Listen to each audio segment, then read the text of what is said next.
जब आज दोपहर एक नोट सामने आया।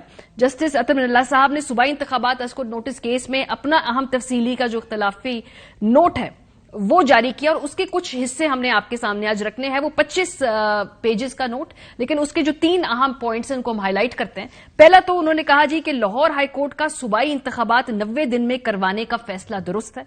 लाहौर हाईकोर्ट का पंजाब में 90 दिन के अंदर इलेक्शन करवाने का फैसला दुरुस्त, और लाहौर हाईकोर्ट ने इलेक्शन कमीशन को हुक्म दिया कि वो इंतखाबात 90 रोज के अंदर करवाने को यकीनी बनाए। इलेक्शन करवाने वाली अथॉरिटीज पर यह हुक्म मानना लाजिम है। तो जैसे कि पहले कहा जा रहा है कि कोई भी ऑनरेबल जज इस बात पे इख्तलाफ नहीं रखता कि इलेक्शन 90 रोज के अंदर नहीं होने चाहिए। ये क्लैरिटी अपने आज के फैसले के अंदर अतर मिनल्ला साहब ने भी दे दी।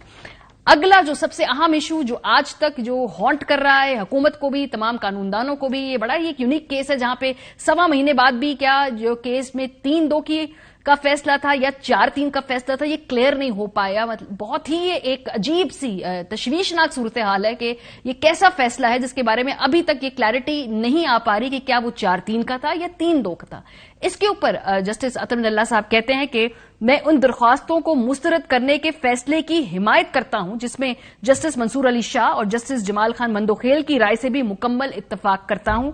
सूबाई इंतखाबात अस्कोट नोटिस केस का फैसला 4-3 की अक्सरियत से दिया है। सो उन्होंने ये क्लैरिफाई किया कि उनके नजदीक 4-3 का फैसला है। मैंने ना ही खुद को बेंच से अलग किया और ना ही मेरे पास खुद को अलग करने की कोई वजह थी। तीसरा अहम इशू जो आज के इस इख्तलाफी नोट के अंदर हाईलाइट करने काबिल है वो सो मोटो के इख्तियारात का तस्करा है, चूंकि ये आजकल बहुत डिबेट में है। इस पे भी तमाम लोगों का इत्तफाक़े राय है कि इस मामले में जो इख्तियारात हैं उनको रेगुलेट करना चाहिए है, इसकी गुंजाइश मौजूद है। उस हवाले से अतर मिनल्ला साहब कहते हैं कि आइन के आर्टिकल 184(3) के तहत कार्रवाई का इख्तियार सुप्रीम कोर्ट के पास है, और सुप्रीम कोर्ट का मतलब चीफ जस्टिस और तमाम जजेस हैं। चीफ जस्टिस दीगर बराबर इख्तियार रखने वाले जजेस में पहले नंबर पे आते हैं। आइन के आर्टिकल 184(3) के तहत कार्रवाई का इख्तियार सुप्रीम कोर्ट के पास है। लेकिन बहरहाल जो जजेस के हवाले से बेंच बनाने की बात की, इन सारे इश्यूज को उन्होंने अपने इस इख्तलाफी नोट के अंदर एड्रेस किया है, और ये भी कहा है कि पॉलिटिकल नहीं नजर आना चाहिए है अदालती फैसलों को। सियासतदानों के मामलात के अंदर अगर अदालत जाएगी तो वो खुद पॉलिटिकल नजर आएगी, और उसके बाद उस पर इख्तलाफ राय का और उस पर तनकीद की रास्ता हमवार होता है। इसमें तो लम्हा फिक्रिया सियासतदानों के लिए भी है जी कि उन्होंने बार बार अपने मामलात अदालतों के अंदर लेकर जाने क्यों होते हैं।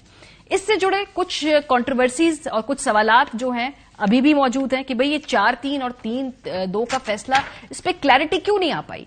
मतलब फॉर एग्जांपल 27 मार्च को जो ये जब फैसला आया तो उसका जो आखिरी सफा था उसके ऊपर जो सिग्नेचर्स हुए हैं, इससे जो एक इशू उठता है वो ये है कि 27 मार्च को जारी होने वाले जस्टिस अतर मिनल्ला की जानिब से बेंच की तश्कील 9 का मामला चीफ जस्टिस पर छोड़ दिया गया था, जिसके बाद 5 रुकनी बेंच सामने आया था। आज अपने नोट में जो है उन्होंने कहा कि मैंने तो खुद को बेंच से अलग नहीं किया, मेरे पास खुद को अलग करने की कोई वजह नहीं थी।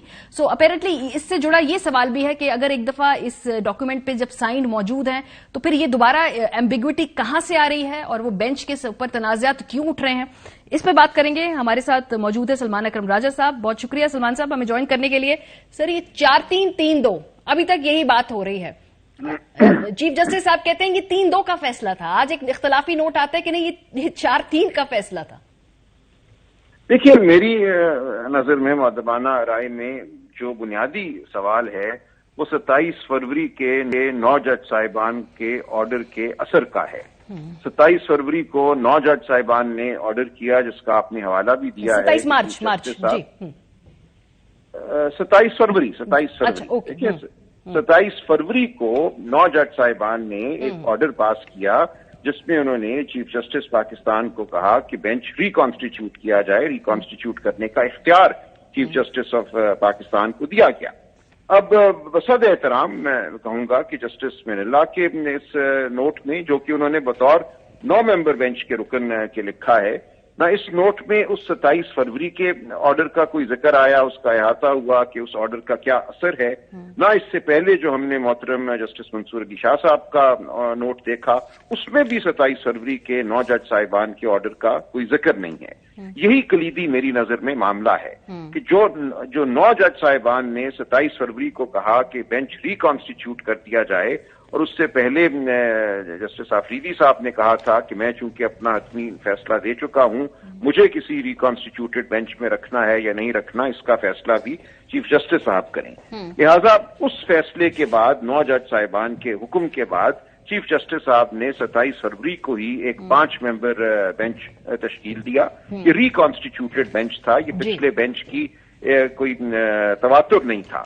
अब यही सवाल है कि 27 फरवरी के हुक्म के बाद जो बेंच बना, क्या वो अक्सर एक नया बेंच था या पिछले 9 रुकनी बेंच ही का एक तरह से नहीं, तकनीकी तौर पे और कानूनी तौर पे तवातुर था। तो मेरी नजर में तो 27 फरवरी के ऑर्डर के बाद दोपहर जो बेंच बना वो 5 अरकान पर मुश्तमिल था और अक्सर वो रिकॉन्स्टिट्यूटेड बेंच था, और उसी ने बतौर 5 मेंबर बेंच बहस सुनी, क्योंकि पहले तो 9 जज साहिबान ने बहस भी नहीं सुनी थी तमाम लोगों की। सदर मुमलिकत की तरफ से बहस हुई, मुख्तलिफ गवर्नर साहिबान की तरफ से बहस हुई, वो तमाम की तमाम बहस, तमाम कार्रवाई इस रिकॉन्स्टिट्यूटेड बेंच के सामने हुई, और इस बेंच का फैसला 3-2 की अक्सरियत से आया।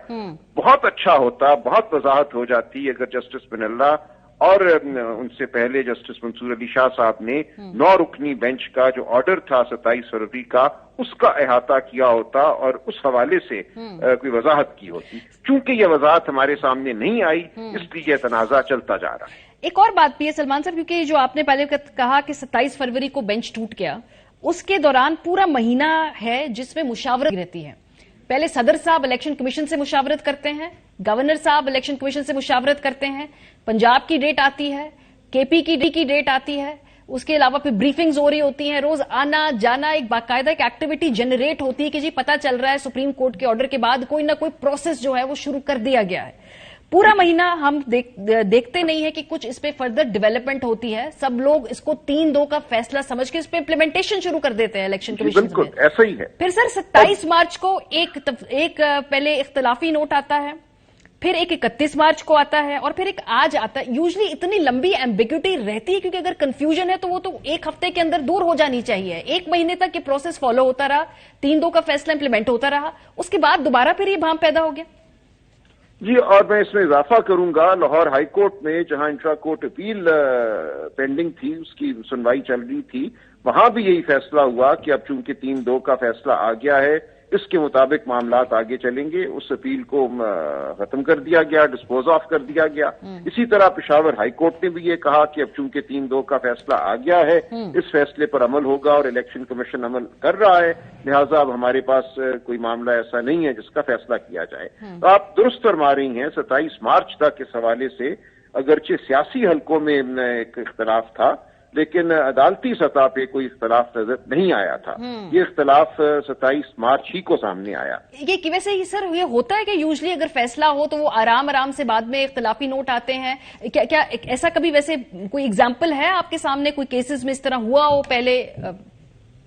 जाहिर है ये एक नई सूरत हाल है। इस तरह की सूरत हाल कभी हमारे सुप्रीम कोर्ट को दरपेश नहीं आई, और ये अफसोसनाक सूरत हाल है। देखिए, तमाम जज साहिबान जो अब 2 अतराफ नजर आ रही हैं, बज़ाहिर इंतहाई काबिल एहतराम हैं, और इसमें मेरे लिए जाती तौर पे जो खुशाइंद बात है कि ये तमाम जज साहिबान इस वक्त और माजी में इस्टेब्लिशमेंट जो हावी होने की कोशिश करती रही है, उसके मुकाबले में खड़े होते रहे हैं। जस्टिस फायज ईसा हों, मंसूर अली शाह साहब हों, अतर मिनल्ला हों, बतौर chief justice Islamabad high court, उनका एक शानदार कैरियर है शख्सी आजादी के हवाले से, इजहार राय के हवाले से।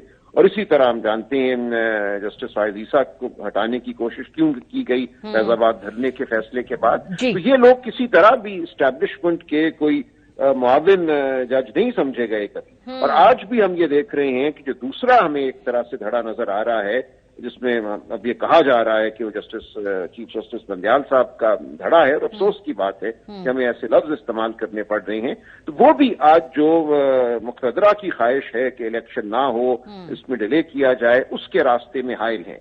तो ये एक अच्छी बात है कि सुप्रीम कोर्ट के मुख्तलिफ जज साहिबान हमें मुख्तलिफ मरहलों पे कानून और आइन के साथ खड़े नजर आए हैं, और मुक़तदरा की जो ख्वाहिशात हैं उनके खिलाफ नजर आए हैं। ठीक है।